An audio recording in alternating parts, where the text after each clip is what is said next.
We are live. Thank you. Good evening, everyone. Oh, look at that. Continue. Good evening once again. We're being recorded. Welcome to the regular meeting of the Mahone Bay Town Council. Town Council is all together here tonight with some of our staff. We've got a very aggressive agenda that we will be following. Welcome to you people at home.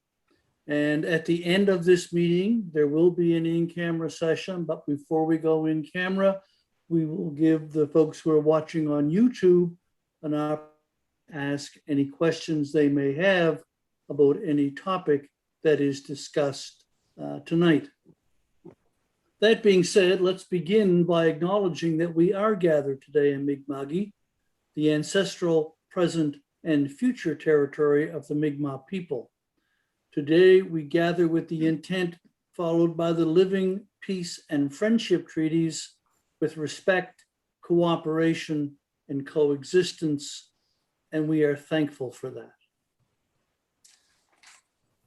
Councilors, you have an agenda which was emailed to you. What is your wish? Mr. Mayor, I would Councilor make Carver. Sorry, That's okay. Councilor Now will second. Councilor Carver will move. At the meeting, do we have any adjustments or amendments? Just before we do Councilor that, Burdick? Did you have one, Councilor Burdick? I do. I wanted to add something to new business. Yeah. What did you want to Oh, add? sorry. I wanted to add a notice of a motion for the next meeting. Okay.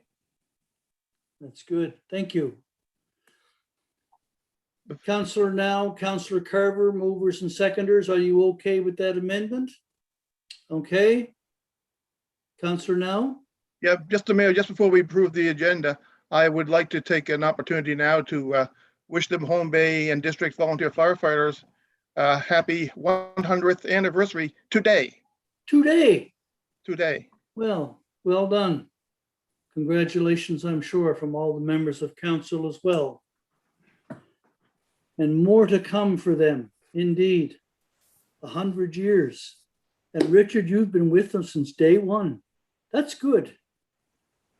Not quite, but 48 years of it, so. Really. Long time. A lot of commitment. Excellent. Great.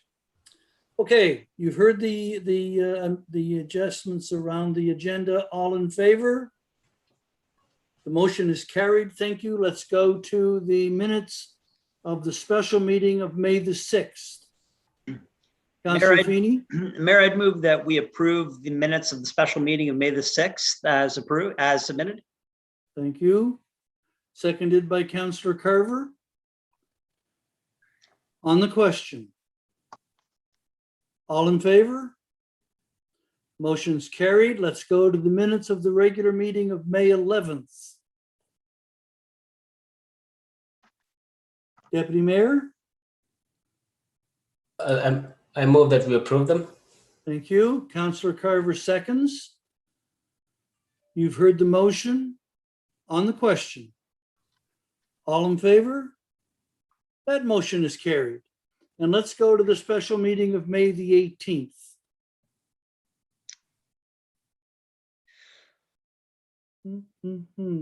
Councilor Now? I'll move that the minutes of the special meeting for May 18th be approved as circulated. Thank you. And Councilor Carver seconds. You've heard the motion. On the question, all in favor? The motion is carried. Thank you. Let's go. We have no presentations tonight. Correspondence, we have 2 action items. The first one is from the Talking Trees group, and they've made a submission. Okay, Councilor Carver. This is an extraordinarily comprehensive document with many issues and recommendations identified.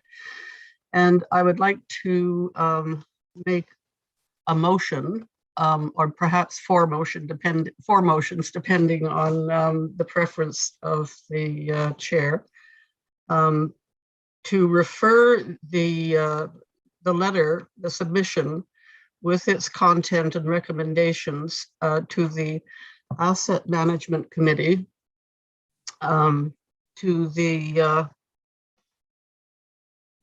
staff for consideration in drafting the proposed urban forest policy, and to staff for consideration for including this document with a revision to the greenhouse gas reduction plan, and to also refer it to Plan Mahone Bay for inclusion of the recommendations in the draft plan. Okay. So we have four separate motions. Each motion is to forward this document to one of four different destinations for inclusion in, like, the greenhouse gas plan. It would be included verbatim. Is that what we're saying? For consideration in revising the greenhouse gas reduction plan. Okay. Your worship, would you like to have four separate motions? I think see- so. I think I see the so. CAO nodding. It would also make it easier for tracking purposes as well. We could just Okay. do something in each of Alright. them. So, So we need four seconders Right. to open the discussion. so I'll first of all make the motion to refer this very informative document to the Asset Management Committee. Okay. Do we have a seconder? Deputy Mayor seconds.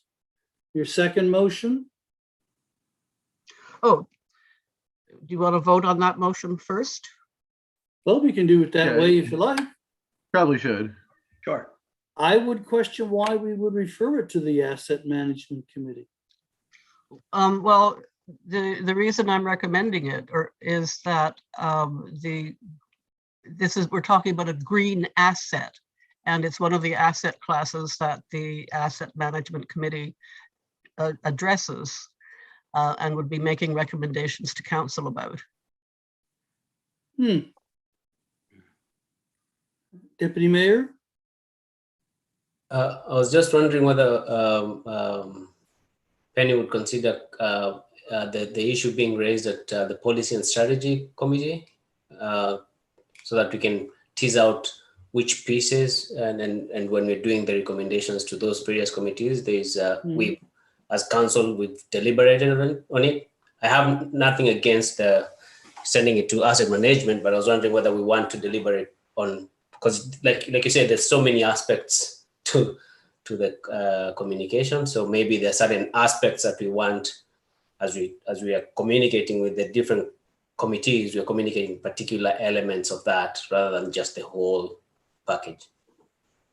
Just a thought. Okay.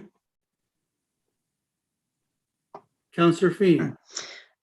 I noticed that in various draft press releases, we do align kind of our natural assets as I think we use that moniker of assets. So I think I think it's probably appropriate even out of professional courtesy to the asset management team to forward it to their attention.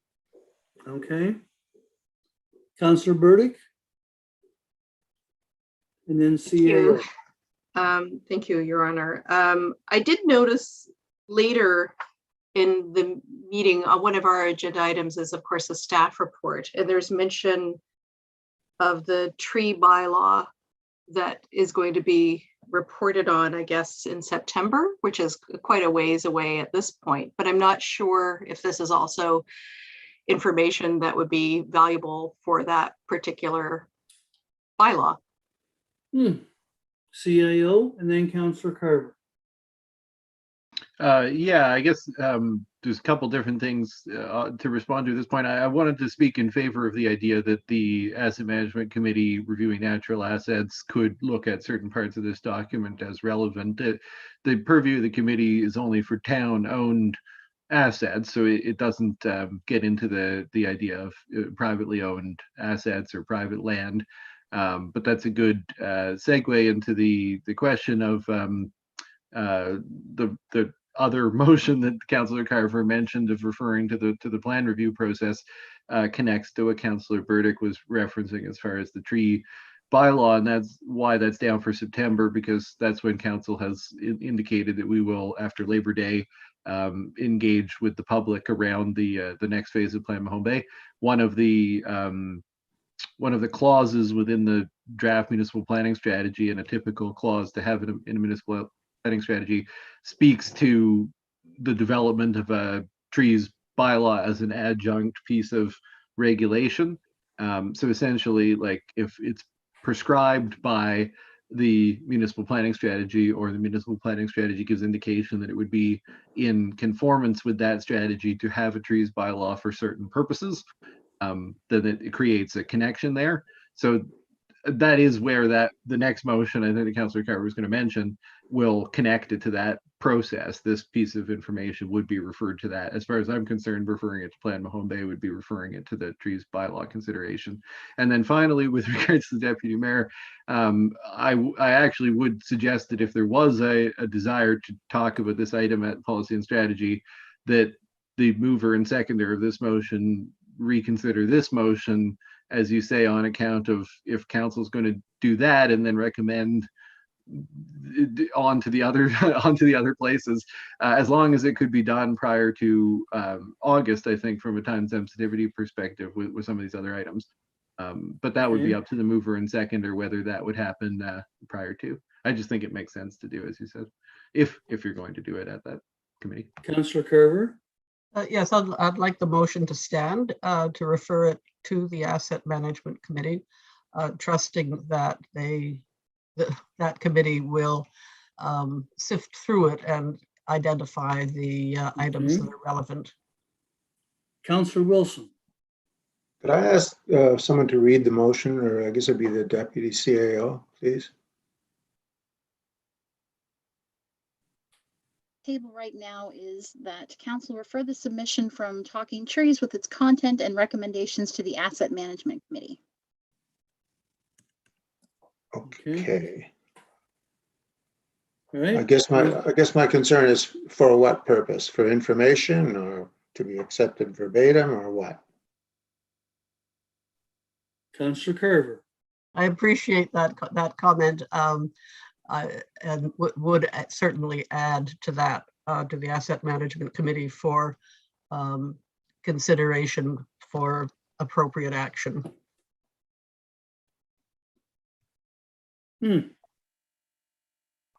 Okay. All right. On the question. All in favor?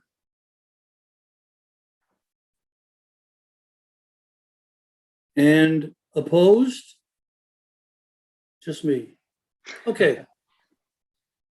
Councillor Carver, your next motion? Yes, so the next motion would be to refer the Talking Trees submission with all of its content and recommendations to Plan Mahone Bay for consideration for elements that could be included in the municipal planning strategy and land use bylaw. Okay. We have a seconder, Councillor Wilson.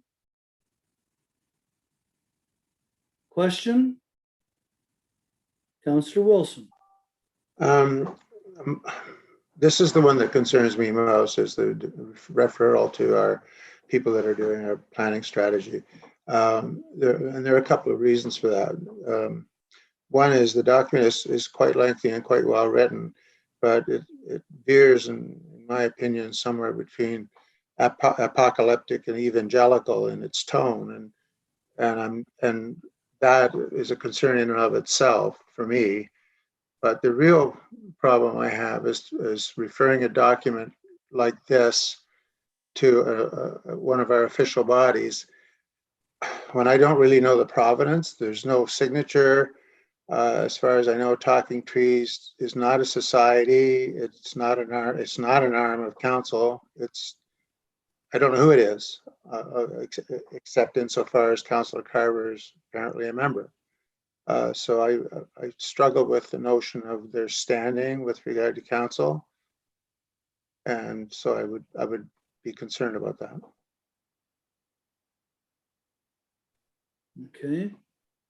Any other comments?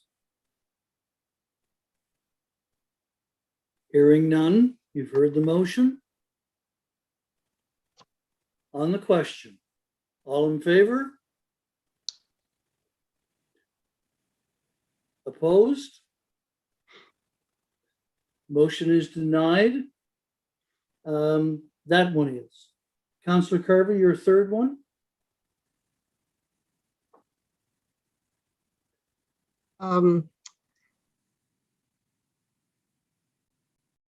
The next one would be to refer to staff, refer this document include with its recommendations to staff for consideration in developing the draft urban forest management policy. That's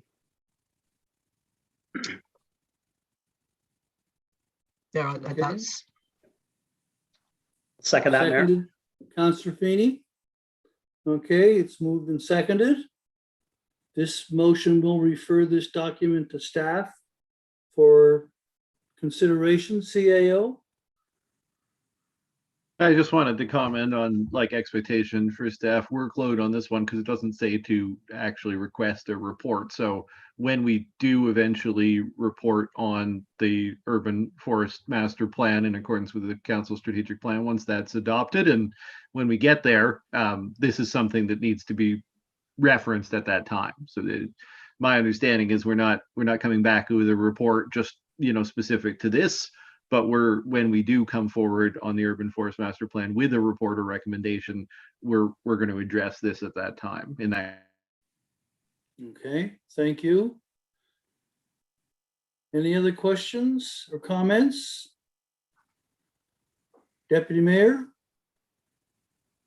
So my apologies for bringing this back up. I'm just saying one of the reasons why we created the policy and strategy venue or forum is to be able to really discuss, at least from my perspective, things like this. And I think one of the items we talked about was also providing an opportunity for us to be able to give a staff direction and prioritize, especially things around policy, bylaw, and things like that, so that at least we are doing that. I would love to have this conversation. I think there are some very key things in this document that we can have very good discussions about. So I would rather we brought that there and prioritized it. I think we can fit it in before August if we do our due diligence. So that would be my preferred direction.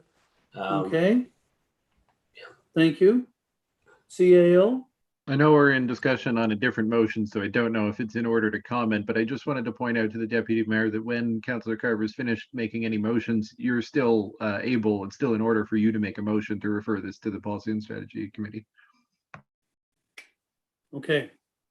You've heard the third motion around this document. No, any other comments on the question? All in favor? Opposed? 2, 3, 3-3. Deputy Mayor, are you going to? Well, Well, clarify, yeah. an abstention counts as a no vote, so you can't Abstention actually. counts as a no Exactly. vote. Okay, Yeah. so the motion is denied. Let's go to Councillor Carver's fourth motion.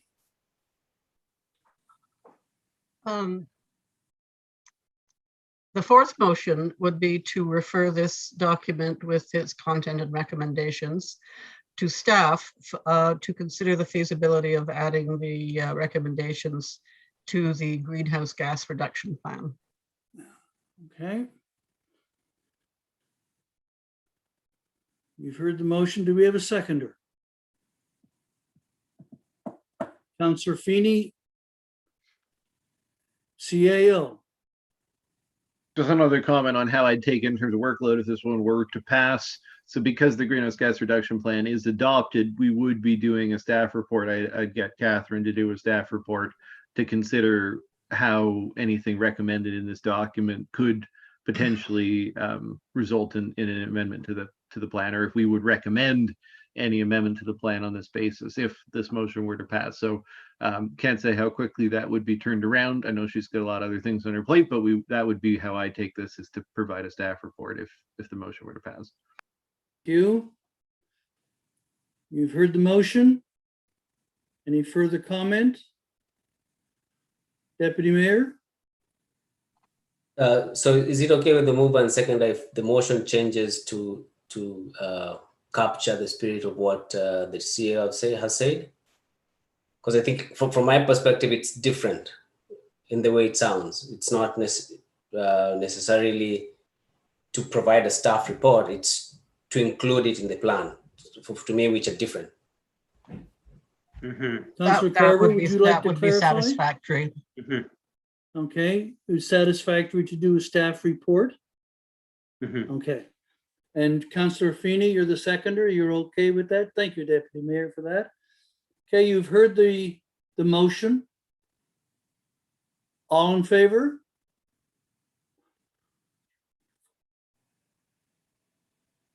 Motion's carried. Deputy Mayor, did you want to make another motion before we leave this topic?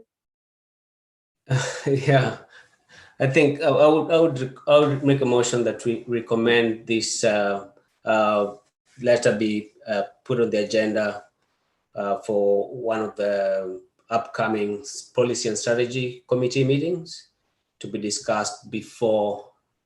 Did you say August? I'm trying to think about the time. Yeah. I said August because we typically have a committee meetings break in August. I guess I'm assuming the Policy and Strategy Committee will take that break. And if that's the case, the agenda for this month is set, and the agenda for next month, being the last month before that break, we have the local improvement bylaw coming back on. So you'd pretty much be adding it to July if that was your intention. Yeah. Okay. Yeah, I'd like to pass that motion, to recommend that motion. Thank you. Do we have a seconder? Councillor Burdick seconds that the Talking Tree submission go to the Strategy and Policy Committee. Okay, you've heard the motion. All in favor? What? Sorry, Councillor. Just a So second. is the motion to go to the Policy and Strategy Committee with a view to what? To review the, I'm sorry, Deputy Mayor, go ahead.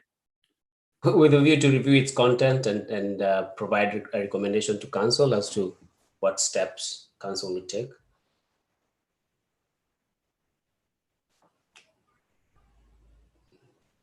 And recommending to council, and would that then recommendations to council to forward recommendations to the plan review? That, for me, that's a conversation that we need to have to figure out. So there are so many elements in the submission, in the letter, if I can call it a letter, that there are certain things that might be fitting for the MPS plan review. There are certain elements for me. So when we send it to the asset management committee without clear direction, I would have loved if we were giving them direction to sort of say, include these in our, I guess, asset planning thing. So that's the kind of conversation I'm hoping we'll have to tease out. So what's doable and what do we think is not, and be able to recommend to council or to other committees that are there, or to the MPS review. That's the way I'm envisioning it. Thank you. Okay. Any other comments on the question? All in favor? Motion is carried. Okay, thank you. Let's go to the next item. Survey submitted by Mickey Johnson and Karen Pinzant regarding the town of Mahone Bay logo. Councillor Feeney.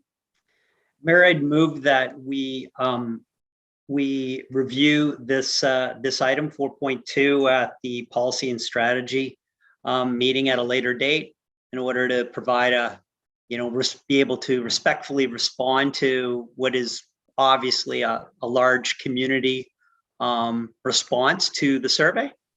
I think we could have a respectful conversation at that committee and figure out what to do next. Okay, do we have a seconder? Councillor Carver seconds. On the question. All in favor? Motion is carried. It goes to the policy committee. Thank you. Let's go to items 5.1 to 5.6. Correspondence information items. Mayor, I'd Councillor also Feeney? I'd also move that we receive and file the information and some comprehensive correspondence. Okay.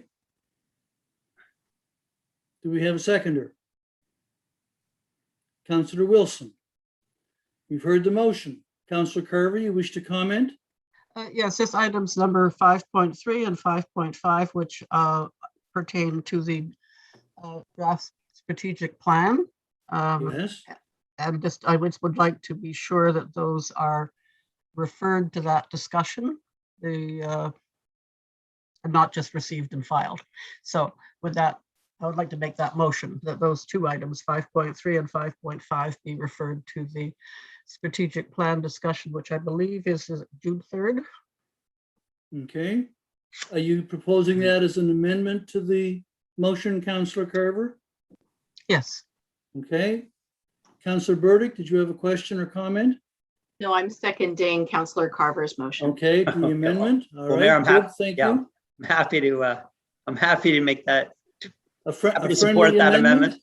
Fair enough. Okay, who was the seconder? Councillor Wilson. You're okay with that? So the motion then is to receive and file, except that the 5.3 letter from Mr. Frampton and the 5.5 letter from Mr. Little will be included in the discussions around the strategic plan coming up next week, I think, is it not? Deputy Mayor, you had a question? I have a question about 5.6. Just noting that it has to do with the bylaw that I think it's due for second reading or something like that. Does receiving and filing constitute feedback that is considered in that case, or what happens? Deputy CAO, would you like to respond? In this instance, I did have a conversation with the author of the correspondence about when this correspondence would go to council. It was received in time to meet the deadline for this council agenda. We did also discuss that it might be sent to the public hearing, but the decision was to have it on this agenda so that council has it in lots of time to have considered it. As far as a follow-up, something like this, it would be a simple, yes, it's been received by council, unless council has some sort of action that they request that staff do or they direct staff to do. That would simply be a courtesy, yes, it's been received by council. Will this document be retained for discussion when the public hearing is held around the proposed bylaw? I wouldn't say generally, I wouldn't think. I don't know that we've had that discussion on staff as far as the procedure, the logistics around that. Oh, I think it's just a matter of confirming with the person who sent the correspondence that they would like to see it on the record for the hearing. I would expect that it would be on the record. But as you said, the record in this case is presented to council. They've already received it now, so they got the extra advance notice, which I think was the writer's intention. Okay, thank you. Councillor Burdick? Does raise the question for me as to sort of the differences sometimes between information items and action items, because in a way, when something is being received for in reference to a specific issue that's being considered by council and staff, that it's interesting to me that you'd have to then ask the author if they would like it to be considered for that, when that seems to be what it's responding to. And I have seen that on occasion with other correspondence where I'm like, well, what happens to it at that point? So is that a typical thing where you ask the author, where do you want this received then? I think it would typically go to the hearing, but my understanding from Maureen is that there was a request to have it added to this agenda, so that's what we did. Thank you. If I could just jump in there, specifically what happened was that it was received in time for this agenda. So I asked specifically what would be your preference, because I didn't want to assume one way or the other. Members of the public don't necessarily think about our deadlines and stuff when they send correspondence to council. So that is something that staff do. We work very hard to make sure that the people that submit correspondence to council are able to interact in an accessible way that hopefully they feel satisfied or heard. Okay, Thank you. but just to be sure, Deputy, Mr. Westaver's comments will find its way to the public discussion around the bylaw. I will follow up with Mr. Westaver. Okay, And find their way to the public record is what we're referring to. Yeah. Right. all right. Which is what I would expect the citizen is hoping to have. Just up to council whether you discuss it or not. That was my only Yeah. clarification. Exactly. Exactly.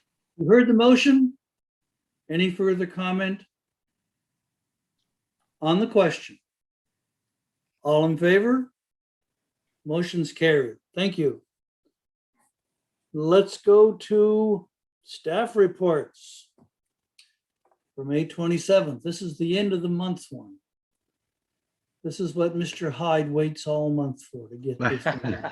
Well, it's still the short form. I had Yeah. thought we'd be working on integrating the budget and the strategic plan about now, and perhaps later this evening we'll get the go ahead to start doing that, or at least doing one of those two things, and then we'll see about next week's meeting on the strategic plan. So we're still short 2/3 of the document, but the rest of it's been updated. If anyone has any questions. Questions? Councillor Wilson. Just one, your worship. I'm wondering if there's any plans to straighten the third stop sign at Clearway Street and put it out where somebody can actually see it. I thought they had gotten them straight. The ones on Main are straight. You're referring to is this on Clearway or? Clearway Street. Clearway Yeah, Street. okay. Well, I would say I'll double check with Derek, but since tomorrow's his last day, I'll see what I can do. Thank you. Okay. Deputy Mayor. And I guess on the same train of thought, one of the, I guess, ongoing conversation in the community is around how that is affecting increasing traffic in the Kinburn side of things, and the potential for us needing to do something on that side too to calm the traffic down. And so I'm sort of wondering from a staff perspective what the thoughts are around that. Yeah, absolutely. Well, and that was a noted issue right from the beginning when we made this plan. Council did approve traffic calming measures on the street. We don't have a defined, what are those traffic calming measures? We had a recommendation from Bicycle Nova Scotia as part of the Blue Routes Hub project. They recommended the painting of advisory bike lanes on the street as a kind of first step to encouraging the traffic to be more conscious of bicycle and pedestrians on the street. But there's other traffic calming measures that certainly could be considered. So that's really at council's discretion. We did approve traffic calming measures, but had not actually approved the suggested painting treatment that was recommended by Bicycle Nova Scotia. Okay. So we can bring forward another recommendation in that regard. I guess it's just a question of, engineering recommendations versus what the public's expectations would be. Engineering recommendations for traffic calming, like they're mostly things that haven't really, we haven't used in Mahone Bay to a great extent at this point. And that was kind of the issue with the recommended painting. So it's just a question of what council would be willing to consider. We can bring recommendations, but we'd like to bring ones that are, in line with what council would be willing to consider. I should also note there have been a number of requests from residents to lower the speed limit there. But the cited response was that lowering the speed limit with no infrastructural reinforcement of that. So we just lower the speed limit, but the road's the same. We'll just create an enforcement challenge. It's not going to change people's behavior. So if we did the lines and we reduced the speed, maybe together without any, physical obstructions like speed bumps, it would have a market effect. But it certainly in order for council to direct staff to do something more in that regard. I will say also that it's coming up as part of the bicycle consultation that's been currently ongoing. Not sure that speaks to the immediacy of the concerns that people are raising right now. Okay, thank you. Other questions, Councillor Carver? No, I'm sorry, your picture lit up. Deputy Mayor. Just a follow-up to that. Will it be in order to sort of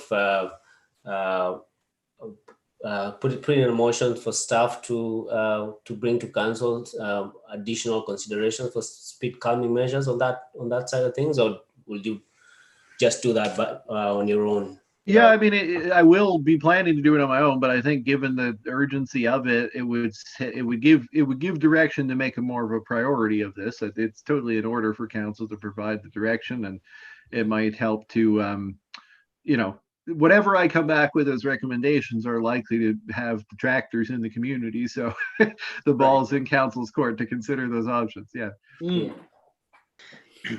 Okay, Councillor Feeney. Mayor, I think that the deputy mayor is on the right track here. It's a law of unintended consequences.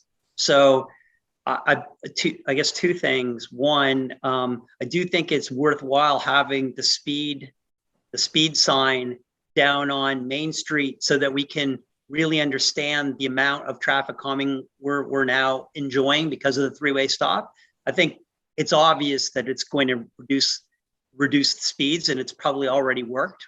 But it'd be nice to be able to have that raw data to be able to go back to the town, because I think there's still a lot of questions about should Main Street go to 35, and maybe we don't need to because of that three-way stop. And then to the deputy mayor's point about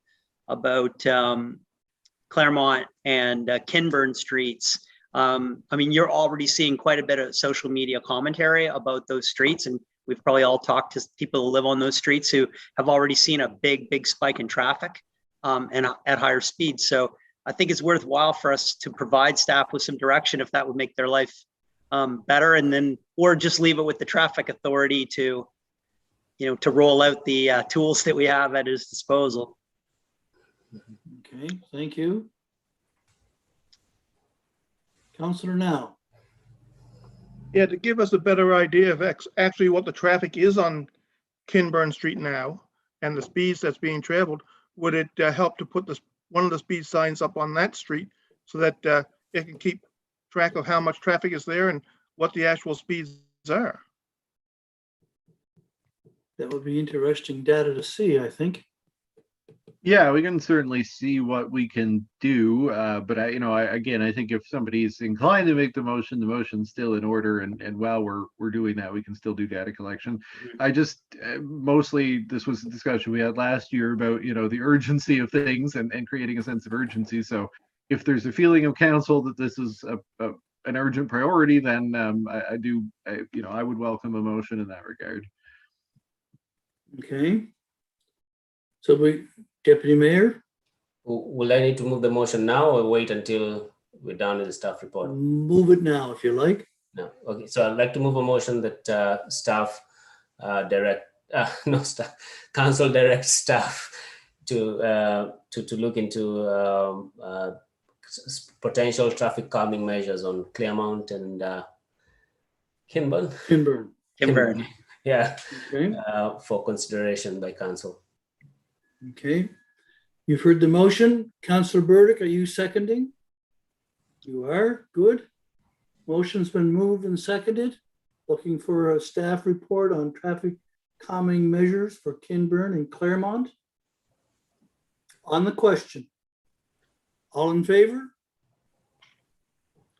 Motion is carried. Thank you.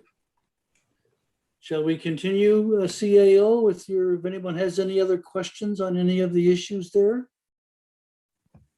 If there are any other questions, Deputy Mayor.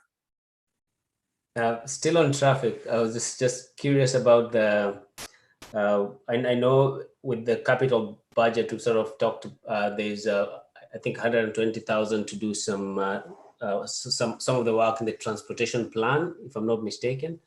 And I was sort of wondering, with regards to Main Street and Edgewater, that intersection there that is has some potential to create, I guess, a storm if we decide to remove the cenotaph. I don't know what exactly was the way forward determined for that intersection, and whether that 120,000 will be addressing that, and how will it be addressing it? yeah, I can speak to that. So the recommendation to study that intersection and provide recommendations that we did pass, that's a separate thing from the transportation project. So council hasn't made any determinations about any potential or proposed changes to the Edgewater and Main intersection. It's just that our engineering, the transportation plan review engineers from last year did recommend that we do look at that, and so it's in the studying phase right now. The 120,000 is for the improvements that were listed last year by council, so the traffic calming would come out of that. Whatever we recommend would be intended to come out of that budget, but also crosswalks. There are a number of crosswalks that were approved, and the one-way street on Cherry Lane and Parish. Cherry And Lane. I know for Cherry Lane and Parish, the engineers were asked, and I'll follow up with them, to do the design of where we put which signage and which painting indications. It's a pretty straightforward one. It's just signage and painting. There's no infrastructural change there. There was an intention in that, in council's direction at the time, to remove the out access to Main Street at the Cenotaph intersection. So right now, Orchard Street is an in-out, and the idea had been to have it be in only there. And I was talking about that with the engineers, but I think when we come back with the recommendation for how exactly we're doing the one-way street, we'll put that in the discussion so that council can see what the expected traffic flow would be, because essentially what you'd have is anybody going up to the Biscuit Eater, for example, would have to exit on Parish Street, would have to exit down to past the Tim Hortons there. And while that is a safer place for the traffic to go, it is it's a significant change for people who would normally be using that, patronizing that location. So that'll be something that I think for council to confirm. That would be the only anticipated impact of the $120,000 project on the Main Street and Edgewater intersection. Okay. Anything else in the list? And I'll just say, since transportation questions came up, looking forward, the position is advertised now. So if you're watching this and you have a transportation background and you think you could help, there's a job that you could apply for. We're looking for the manager of public works and transportation to help me get all these projects finished by the end of the year. So just thought I'd put that out there.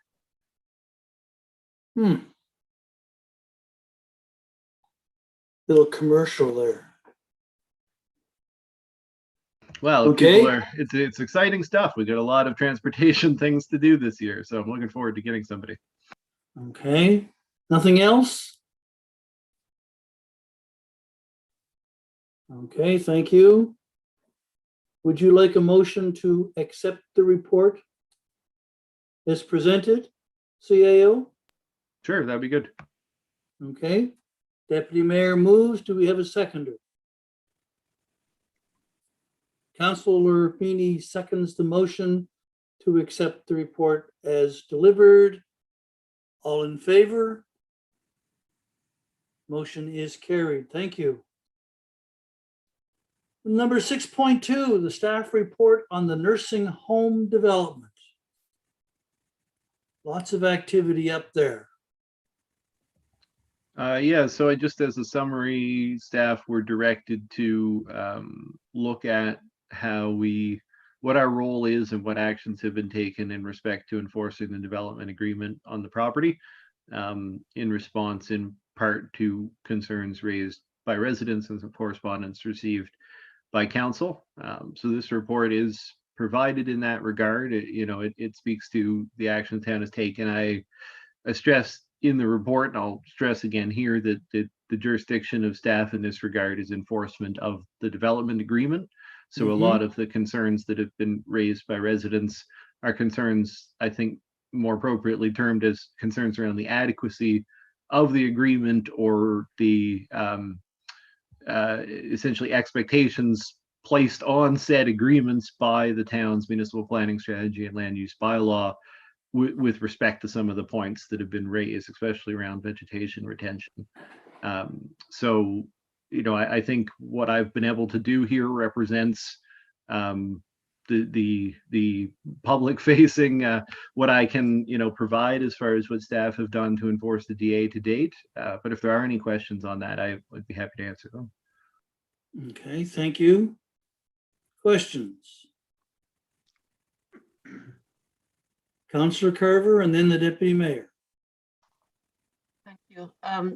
So one of the questions I have is the relationship between the town's administration of the development agreement and any questions that come up that involve the Department of Environment, and what kind of communication goes on between those two jurisdictions.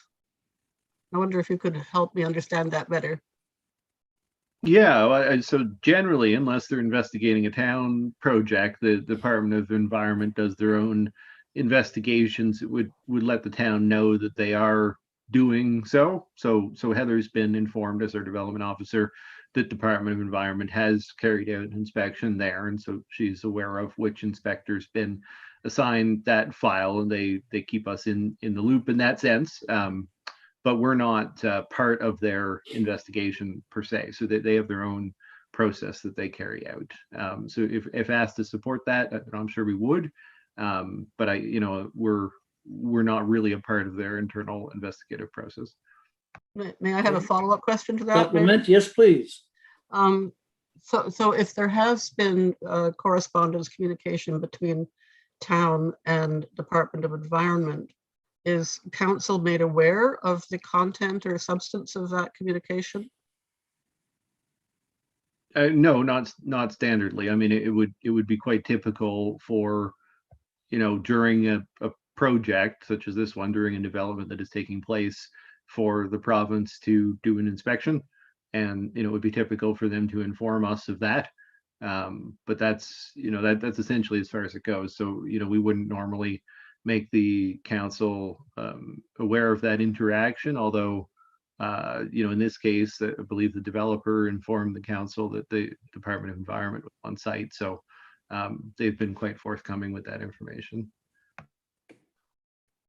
Okay, Deputy Mayor Kangata.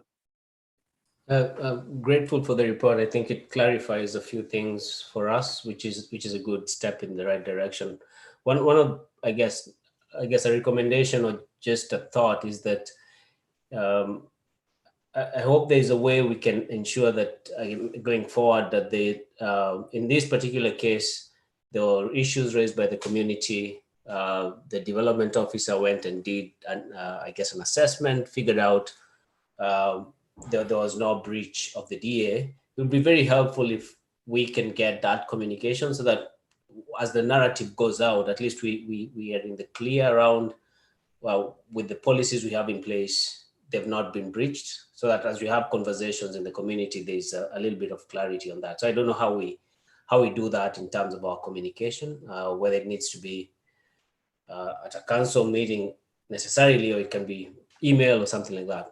So that's one side of things. And then on the other side, I think this is a very good lesson learned for us, in the sense that we felt or thought that we'd gone through a very good, robust process of the PAC, but it did not actually adequately capture some of the spirit of those conversations to ensure that the DA included the elements that the community and neighbors were asking for. And so in a lesson learned towards when we will be reviewing our MPS and land use bylaws that touch on development agreements, I hope council will remember these things, and hopefully we can make it a bit more robust to avoid, I guess, issues like this going forward.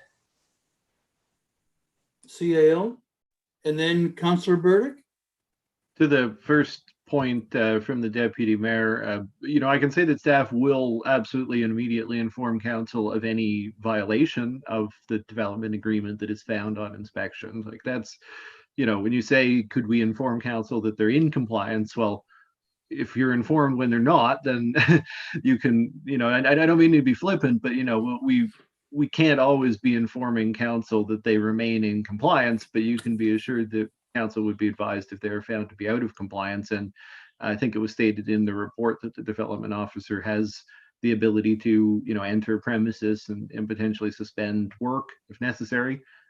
So, she will take those actions if necessary. I'll take this as obviously an opportunity to try to keep council informed where we can. But I can say 100% that if there is a violation or a concern of a violation, that we will bring that to council's attention right away. Deputy Mayor, supplemental. For me, it's just in the case where there's, I guess, some community emotion being riled up because of something that we figured out. The developer is not violating the DA. It's very helpful. Not in every case, but at least in cases like this, that at least our messaging is consistent. We have applied. I mean, we put up bylaws and policies, and they're being implemented the way they're supposed to. And so it's good if we know that they're not being breached. At least in cases where it's I guess an emotive community issue. That's just what I'm saying. Yeah. No, point well taken. And if I could just respond to the other part of your original comment before I forget it, and before Councillor Burdick, I know you're waiting to speak, but just because Deputy Mayor, you'd raised the idea that there perhaps the process that the PAC went through had stopped short of where it could have, and I just wanted to put for context there, the concerns being raised through that process is appropriate. Outcome of that process is not necessarily going to be reflective of all of the concerns that are raised. I mean, the PAC, weighs a number of factors. So I would hesitate to say that, even if there are people who are dissatisfied with the way that the DA has regulated the development, I would hesitate to say that it hasn't met the expectations of the PAC, although of course the members of the PAC are free to say that for themselves. Thank you. Councillor Burdick. Thank you. I wanted to, it seems to me that this may be one of, or maybe the largest sort of development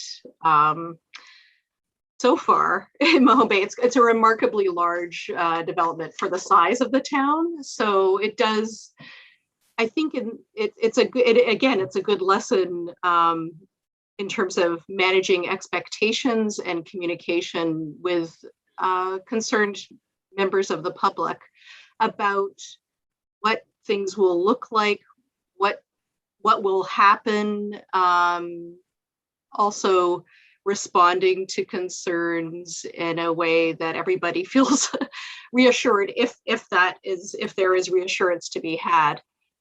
And also, I think this might be a good time, because we do have people watching, to maybe reiterate how, so that community members do feel like their concerns or worries are being heard, how they do that to the town. Do they communicate directly with the staff of the town about these sorts of concerns that are then passed on?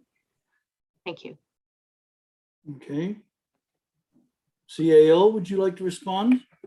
Yeah, absolutely. I guess it's a two-part answer. If anybody has a concern, if a resident has a concern that there's a violation of the municipal planning strategy or land use bylaw or development agreement, and we get a lot of get a lot of concerns about that people feel that something that the neighboring property is doing is a contravention of those bylaws. So those should be reported and generally are reported to staff. And even though this is a large project, it is appropriate to bring that to the attention of staff. People can contact the town in a variety of ways.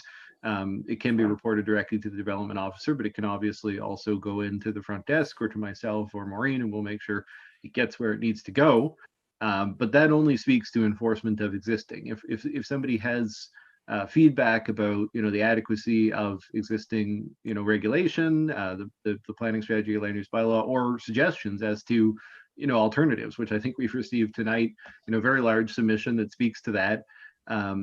We have already approved a plan review process that is already ongoing, the intention of which is to take that in. I mean, that is where all of these rules are set, is our municipal planning strategy and land use bylaw. So the Plan Mahone Bay process, which the town has engaged Upland to facilitate, council has, to ensure maximum public engagement on that, deferred engagement activities that are planned on it until following Labor Day. So, I'm sure that if anyone is interested and stays tuned, there will be a number of opportunities, focusing in on these areas for discussion at that time, and council will consider drafts and submissions from the public and can further direct amendment there. The sky's the limit in terms of what council decides to put in those planning documents. It's just that it does represent a compromise of various interests, various submissions, various concerns, and it will be up to council and the plan review steering committee consisting of council and the PAC to make those final recommendations and decisions. Okay, thank you. Councillor Carver? This is for Mr. Hyde. So one of the items in the report refers to the management of stormwater. And there seems to be some ambiguity about the stormwater that will be coming off the roof, the treatment of the stormwater that will be coming off the roof and parking lots at the buildings at the site.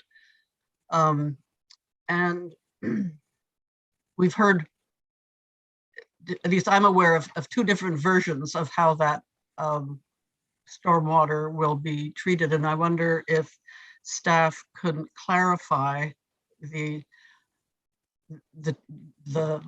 plan, the engineering plan for how that stormwater from the roof and from the parking lots is going to be handled.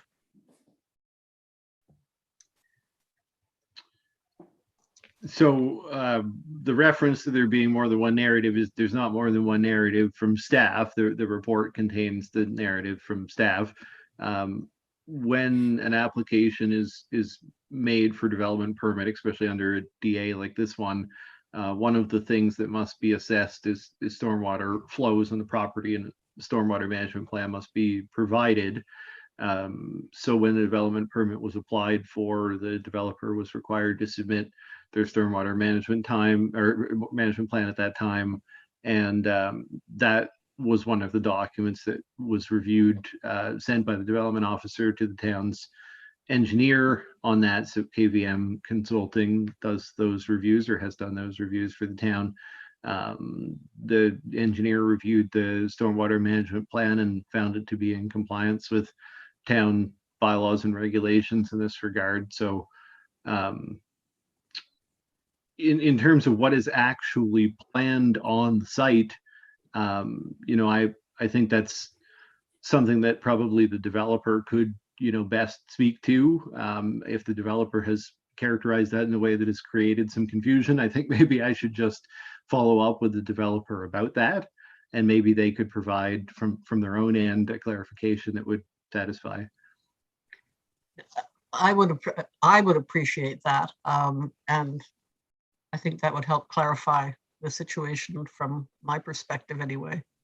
I mean, I can only say that I'll relay that, and Yeah. they've been very forthcoming in the past. Yes, absolutely, and yes, very generous with their time and, interest in people's concerns. But there was one description from one source and another description of the plan from another source. So I really wanted to understand what the plan is. Okay. So Mr. Hyde, you'll follow up with, okay. Any other questions for the CAO?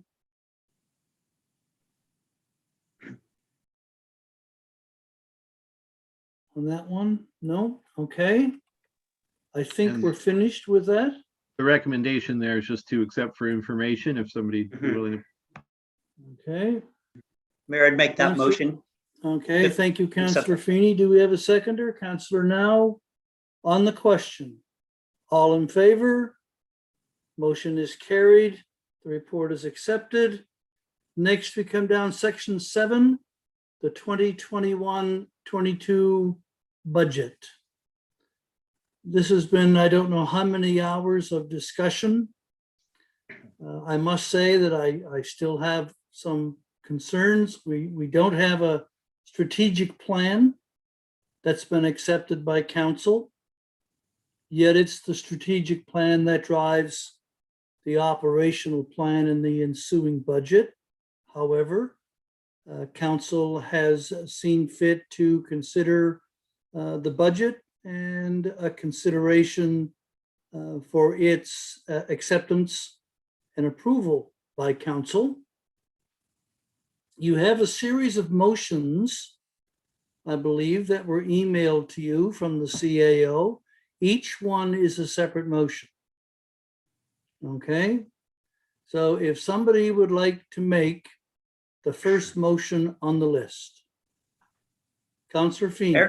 Mayor, I'll step up in front of the firing squad right away. I'd move that council approve the 2021-2022 general operating budget with the expenditures in the amount of $2,664,231 as presented, with general tax rates set at $1.11.5 per $100 of residential assessment and $3.025 per 100 commercial. Fire rates will be set at 0.167 per 100, and the infrastructure charge will remain unchanged at $295 per unit.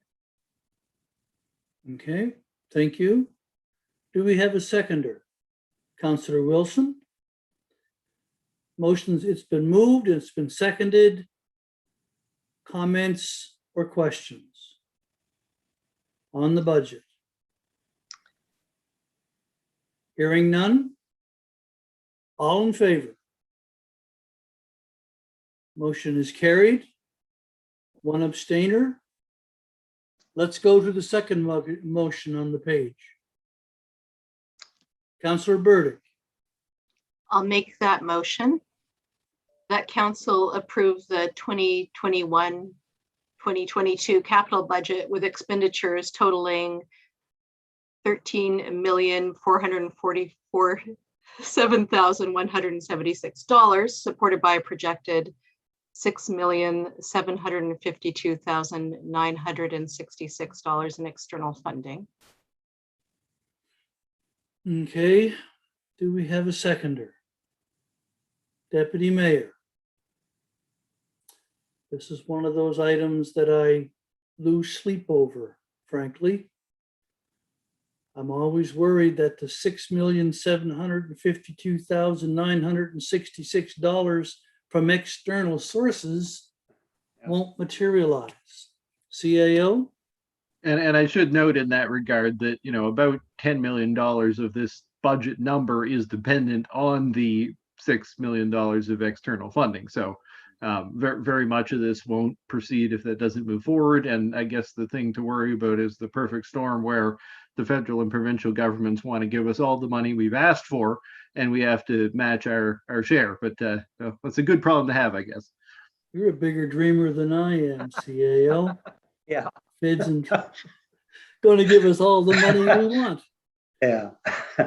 is it reasonable, CAO, to make the assumption that if the external funding on a particular project doesn't materialize, that usually the town is not going to get engaged? The budget document makes notes as to whether things are contingent on external funding, but in the very large cases, if we're expecting external funding on a large project, then chances are that project has been set up as contingent on the external funding. There's Okay. some examples, otherwise smaller projects where we hope to get provincial support, but will potentially move forward without it. Thank you. Okay, any comments or questions on the motion? Hearing none. All in favor? The motion is carried. Let's go to the next one, please. Somebody want to move it? Mhm. Councillor Mayor. Feeney? Mayor, I'd move that council approve the 2021-2022 electrical utility operating budget with expenditures in the amount of $2,039,465 as presented. Thank you. Do we have a seconder? Councillor Carver? On the motion, the question? Hearing nothing. All in favor? The motion is carried. Let's go to the electrical utility capital budget. Deputy Mayor? May I move that council approve the 2021-2022 electrical utility capital budget with expenditures totaling 301,000, supported by a projected 25,000 in external funding. Thank you. Seconder, Councillor Carver. You've heard the motion on the electric utility capital budget. Comments or questions? All in favor? Motion is carried. Thank you. Let's go to the water utility operating budget.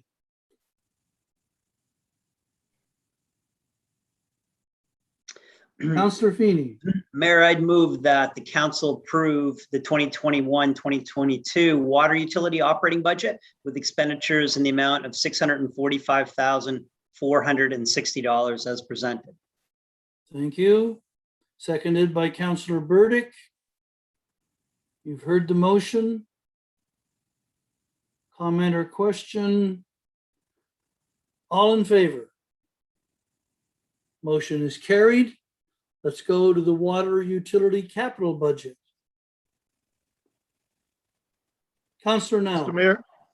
Mayor, I would move that council approve the 2021-2022 water utility capital budget with expenditures totaling $3,062,390, supported by a projected $2,104,501 in external funding. Thank you. Do we have a seconder? Deputy Mayor? Okay, moved and seconded. On the motion. All in favor? Motion is carried. Thank you. And let's go to the final motion, which would be the 2021-22 cemetery budget. And Mayor, finally, I move the council approve the 2021-2022 cemetery budget in the amount of $15,200 for Park Cemetery and $11,000 for Bayview Cemetery as presented. Thank you. Councillor Now seconds. On the motion. All in favor? Motion's carried. Thank you. Sorry. Councillor Feeney, as your father used to point out, if you say it fast, it doesn't hurt. Mayor, do we require a motion to approve the attached draft release, or does the CAO have that well in hand without a motion? CAO? Yeah, so normally I wouldn't say a motion was required. The only reason would be to just confirm that everyone's comfortable with the drafting of it. So, it wouldn't hurt to do a motion just to say this is the version that we're going with, because it's kind of, we got to get it sent out now. Okay, So Entertain a motion. I'll move that along, Mayor, please. to approve the attached budget release, press release. statement. Yeah, thank you. Councillor Burdick seconds. Okay, you've heard the motion. All in favor? The motion is carried. CAO can proceed with his press release. And Okay. thanks everyone for all the long evenings, and thanks to staff, Luke, for joining us here again tonight. Indeed, Mr. Wenzel has been most diligent in trying to keep us on track with that stuff. 7.2, Councillor Carver, procedural discussion. Thank you. I asked to have this item put on the agenda following the last meeting, and it relates somewhat to an issue that Councillor Burdick raised earlier, which is about how we respond to correspondence. The particular question I had was about how, what kind of response was made to the two items of correspondence that we had received, one from Val Herder on behalf of Talking Trees, and another one from Sue Bookchin and Derek Wenzel, who are property owners abutting the nursing home property. And it seemed to me that they had raised concerns of very substantial, and had gone to a great deal of trouble to describe their questions and concerns. And I wasn't sure that they ever got a response personally and directly, other than motions that were made at the time by around this table. I know that there was some informal correspondence subsequent to the meeting, and some of that got complicated because one of the writers had actually posted a question in the Zoom chat, which didn't come through because of technological problems. So there ensued some informal communication.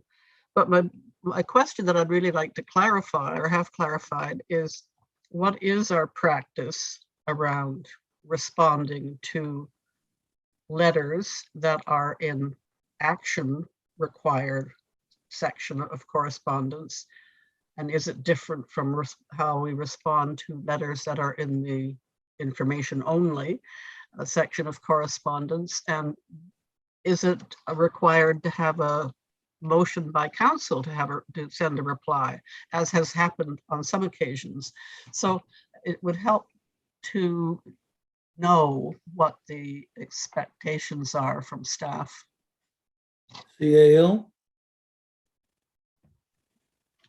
Yeah, hopefully I can help with that. I think one of the main things to reference here is that a response from council is different from an acknowledgement of receipt. So, like, staff acknowledge the receipt of correspondence that we receive, and we don't need direction to acknowledge the receipt of correspondence. I think within the general course of business, we'll answer questions in respect to a piece of correspondence that we'll have received.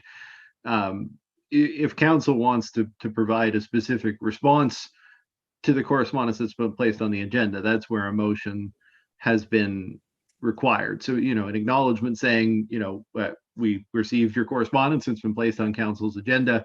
That doesn't require council's direction. I hope that helps. Supplemental, Councillor Carver? Yes, but in those two letters, which were lengthy, comprehensive, and substantial, to have a reply made directly to respond to the content of those letters, would that have required a motion of council to do that, or direction from council? Sorry, which letters that were received? Specifically those two letters, those were the letters that I was concerned about not having received a formal response. The letter from Val Herder on behalf of Talking Trees, and the letter from Sue Bookchin and Derek Wenzel, neither of which, as I understand it, received a formal response from council. So the question was, if to provide a formal response, would council have needed to pass a motion? Yeah. Yes. Yeah, I think the answer is yes. Sorry, I was Okay, hoping to sorry, I properly didn't- understand the question. Yeah, Yeah, we did I did- respond, and I feel that staff addressed the questions that those residents had around technical difficulties that you noted, and I think that's just the general course of business when people run into technical difficulties, especially with COVID having us using these being reliant on technology to such a great extent. But in terms of council, wanting to be able to respond to a piece of correspondence, then a motion would always be appropriate for that. So that didn't happen at that last meeting, and it could have happened that any one of us could have made a motion to respond to those letters describing the disposition that they had been how they had been referred and to what committees and so on. Would that be correct? That would have been a suitable motion to make at that time? Yeah, it would be a suitable motion to make. I mean, you talk about referring to committees, and I know that there's some crossover with some of the discussion tonight about referring to a number of different committees. Yeah. So council could still elect to write back and provide an update to these residents at any time, but it would have been in order to do at that time as well. Oh, then that's an opportunity to make a motion then to that effect. In which case I would like to make a motion that council directs staff to reply to Val Herder, who wrote on behalf of Talking Trees, and to Sue Bookchin and Derek Wenzel, advising as to how their letters were directed by council at the time. I can't remember the various motions that were made, but there were some. Okay, seconded. Deputy Mayor, are you seconding? Okay. Motion, comments, questions? Councillor Burdick, do you have a question or comment? No, I was in agreement, so I'm thirding. Okay, Councillor Wilson. Just a question, because I don't recall. Did we refer those letters to a particular entity, or did we just discuss them and then file them? I don't remember.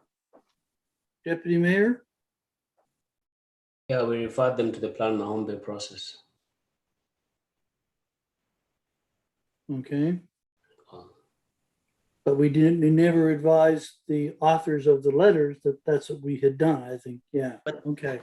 But really wasn't the correspondence, didn't we also request staff to report back on the essence of the challenges noted inside the 4 letters at that meeting, which drove the report that we've already received earlier at this meeting? Mm-hmm.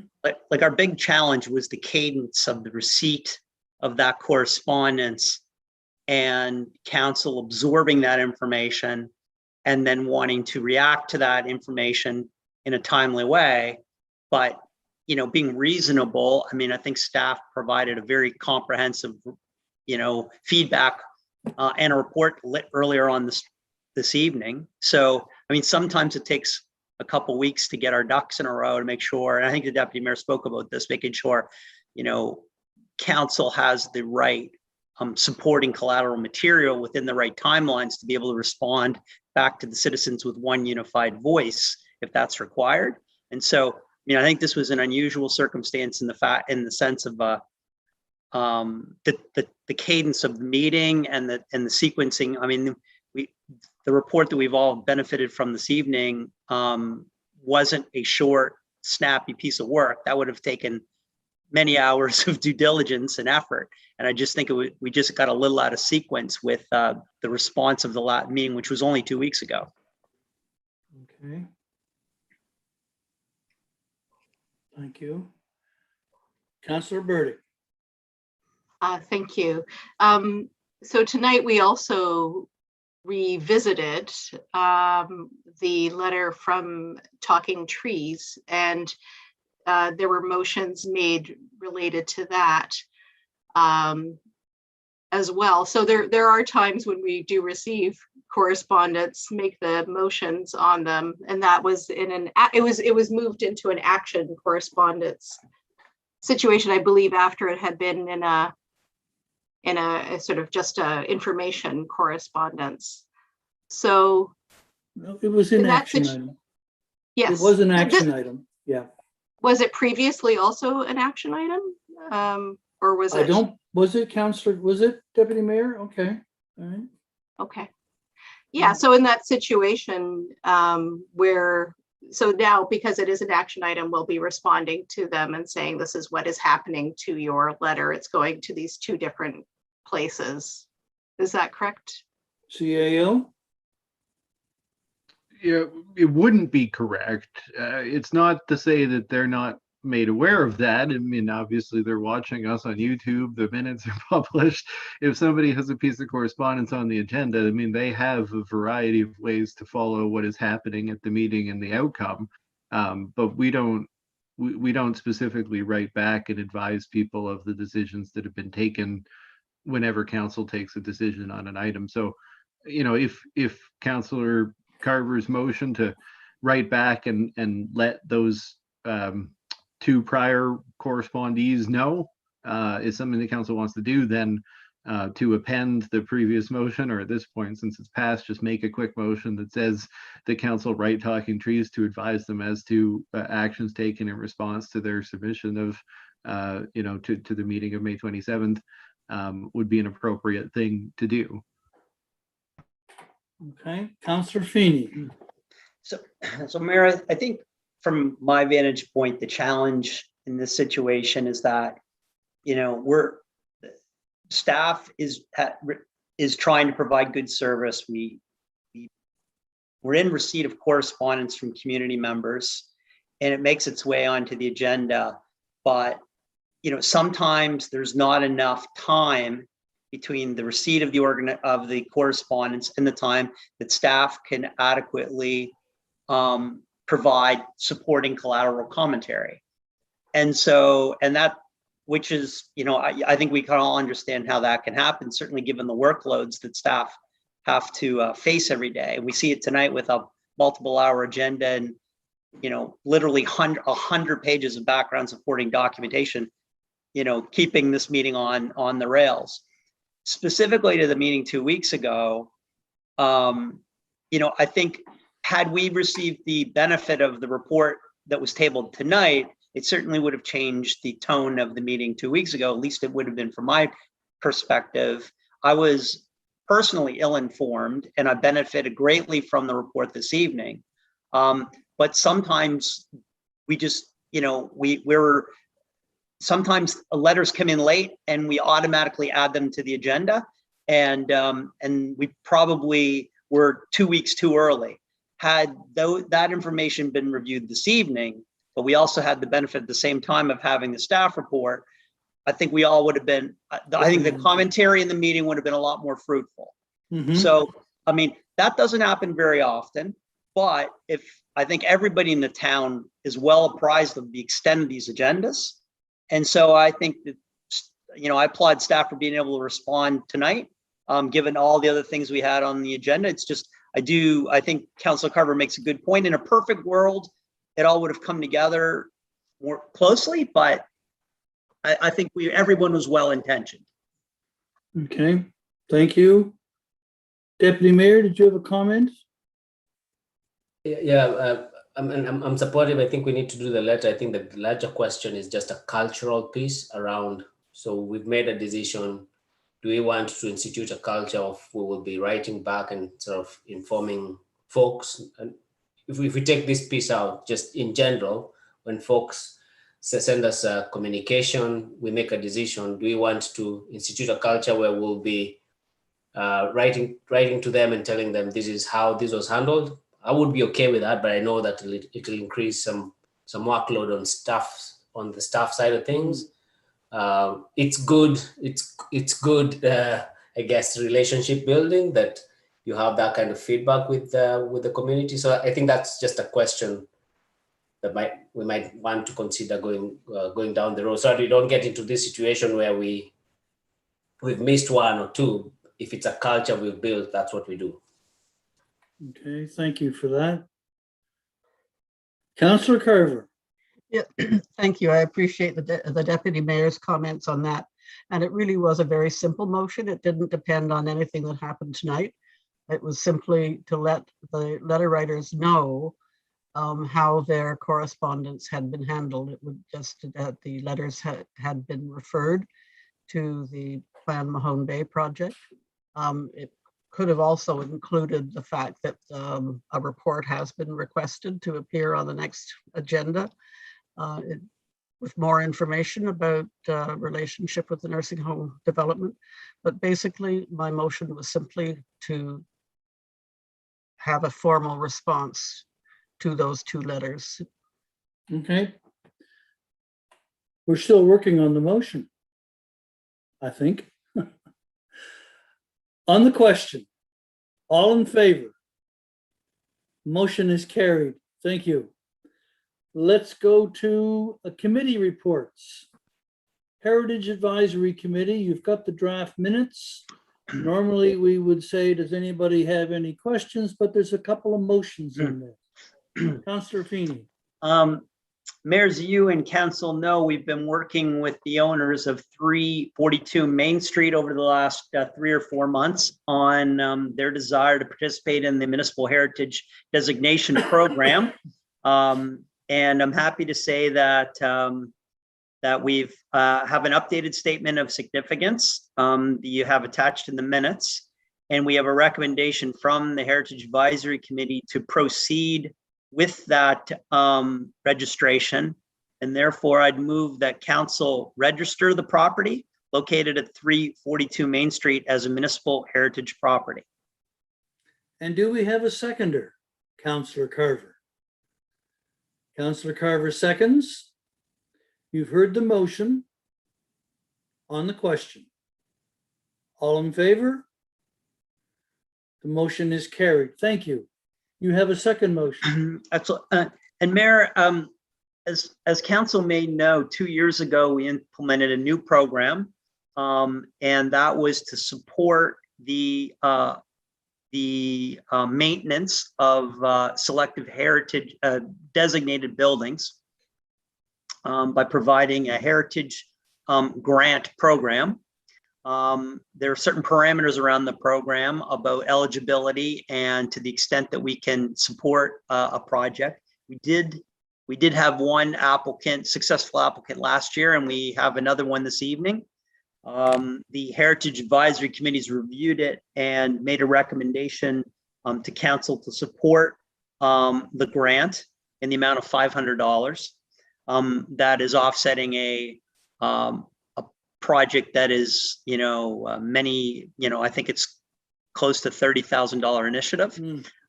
So our contribution will be helpful, but obviously the heavy lifting is being done by the homeowner. So therefore, I'd move that council approve the grant application from the owners of 77 Edgewater Street towards their project. Thank you. Seconded by Councillor Burdick. You've heard the question, or you've heard the motion. Any questions, Deputy Mayor?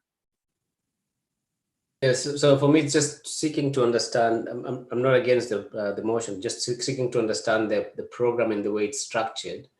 I'm assuming it's budgeted for. There's some funding for that.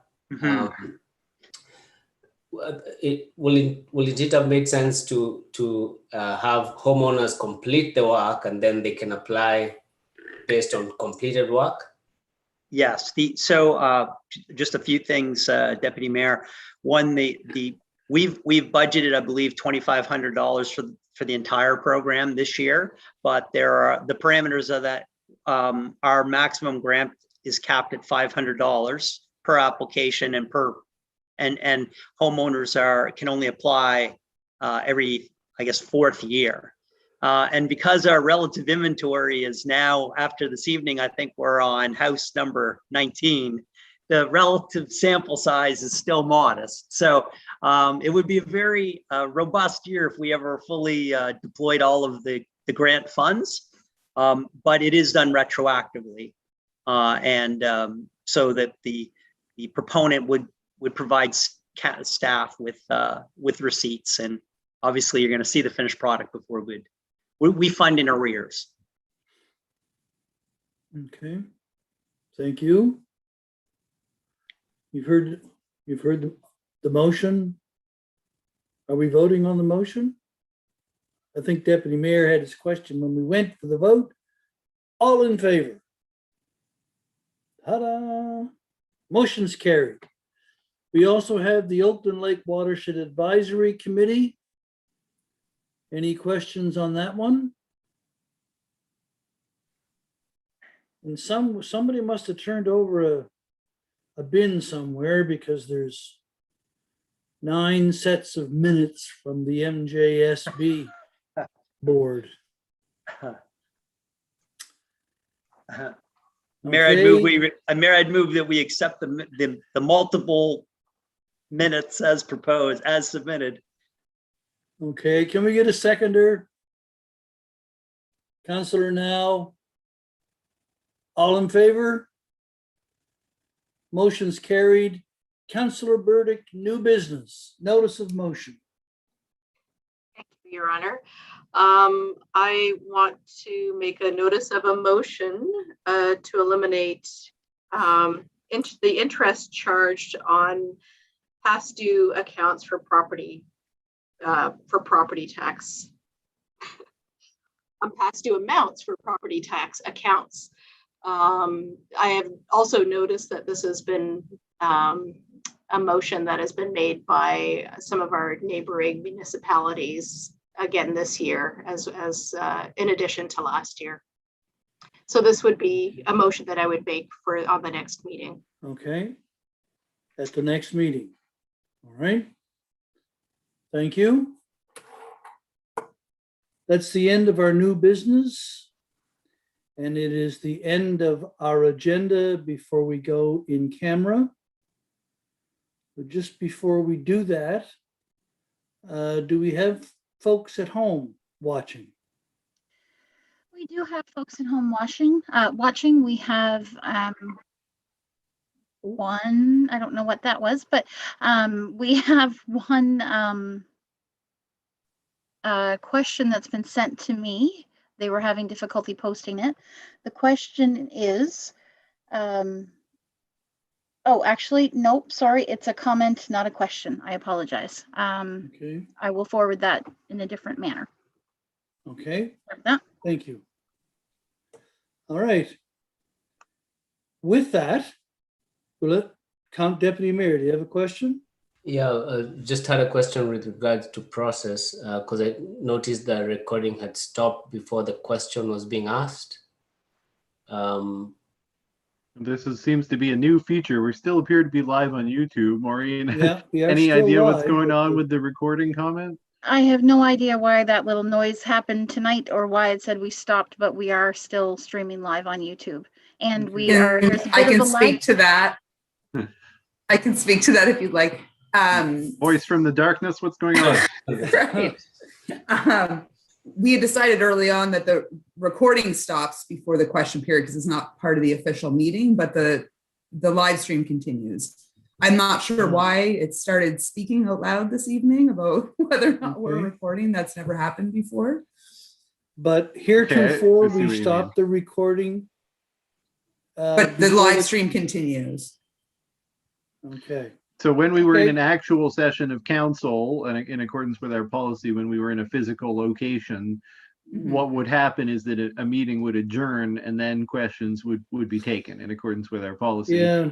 When we have Yeah. had a closed session, we would adjourn to recess between the closed session and the regular meeting, and the questions would be taken in that recess period. So I guess this is the digital equivalent of it not being included in Okay. the minutes, but the people are still in the room, but the room is YouTube. Yes, Deputy Mayor, you have and another the question? Oh. Sorry, Kelly. no, it's okay. Deputy Mayor. I do have a follow-up. So when I think about it from a perspective of somebody who's revisiting this later, and that portion of the recording is not there, they will be missing some bits. And there was also another question, I guess, tagged on to that. When we've done this going into closed session and we rise to report, we don't record that. And so if you look at our regular sessions, we will go into camera. That Mhm. up to then it will be on YouTube, but the rest will not be. So, and I don't know whether you folks are uncomfortable with that, but it sort of makes me think there's a piece that the public would be missing on that. The formal answer to that is that we are the recording of the meeting, the actual record of the meeting is the minutes. And the minutes pick all of that up and they're available on the website within 24 hours. The video recording is meant to be a supplementary record, so it's not capturing the entire proceeding. That doesn't mean that we don't have options there. Obviously, technically going back on YouTube is very challenging because people would be waiting an indeterminate amount of time, or we'd end up creating a separate feed, which would be a separate file, a video file, which only contain that. There's an option, maybe we add at the end some type of an advisement that the closed session proceedings are not included in the video, but are reflected in the minutes. Maybe there's a statement we could associate on the YouTube disclaimer or something we could investigate in that regard. I don't know if Mo and Kelly, we can give some thought to something like that, but I think that would probably be the thing to do, is just point people to the official record in the minutes. The official written record. Yeah. Yeah.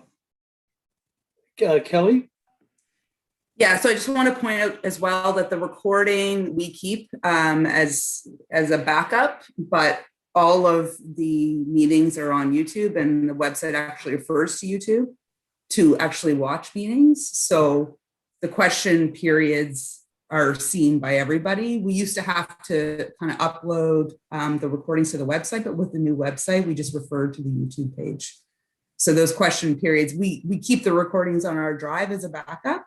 So they're not official, But they're not but actually. they are on YouTube, even if they're not part of the official meeting. Okay, well, there you go. Exactly. Okay. Exactly. All right. Deputy Mayor? Yeah, but I do think your suggestion, CAO, is a good one, that there be a disclaimer. Would be very helpful for those who are going by.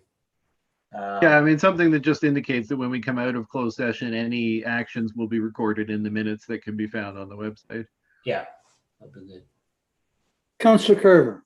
Yes, are we taking a break now before we go We in are, camera? as soon as we are ready to go in camera, then we will take a 5-minute break, top up your scotches, and we'll go on to the next phase. I'll get a new ice pack. There you go. Okay, motion to go in camera. Deputy Mayor moves, Councillor Now seconds, all in favor. Okay, we'll turn off the